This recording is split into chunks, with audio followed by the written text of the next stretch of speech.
Sir दूसरा सवाल मेरा था कि सर नया जो सर बीएनएस एक्ट आया हुआ है, जी नए बच्चे भ्रमित रहते हैं, क्या उन्हें फिर से पढ़ने की जरूरत है?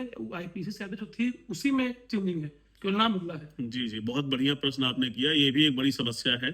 देखिए, जो नए 3 कानून आए हैं, एक तो बीएनएस आया है, एक बीएनएसएस आया है और एक बीएसए आया है।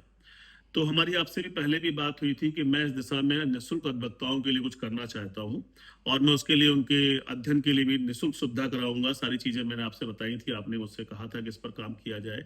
तो ये तो एक अलग विषय हो गया, लेकिन ये तीनों कानून में कुछ चेंजेस हुए हैं। जैसे बीएनएस की बात करें तो बहुत सारी चीजें नई जुड़ गई हैं। नए नए अपराध जुड़ गए हैं, जैसे आतंकवादी कृत्य जुड़ गया है, जी जी। संगठित अपराध जुड़ गए हैं, झपटमारी जुड़ गया है ना। महिलाओं के लिए कुछ नई चीजें जुड़ गई हैं, सजा के जो प्रावधान थे पहले जहां 10 वर्ष था वहां कहीं कहीं 20 वर्ष हो गया है। तो ऐसी कुछ चीजें हुई हैं। जैसे दंड की बात करें तो पहले दंड में सामुदायिक सेवा नहीं था, अभी जुड़ गया। तो ये जानकारी होना जरूरी है।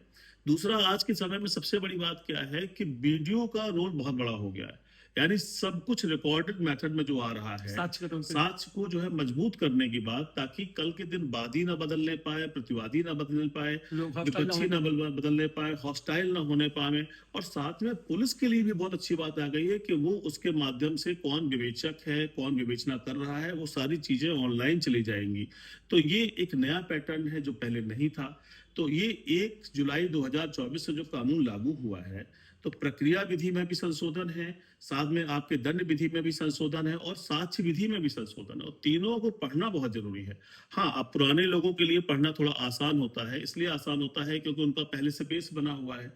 लेकिन जो नए अधिवक्ता हैं उनके लिए होता है कि उनका बेस नहीं बना, या उन्होंने जो पढ़ा था वो आईपीसी पढ़कर आए थे, सीआरपीसी पढ़कर गए थे, और जब उनका प्रैक्टिस में आए तो उनके सामने बीएनएस आ गया।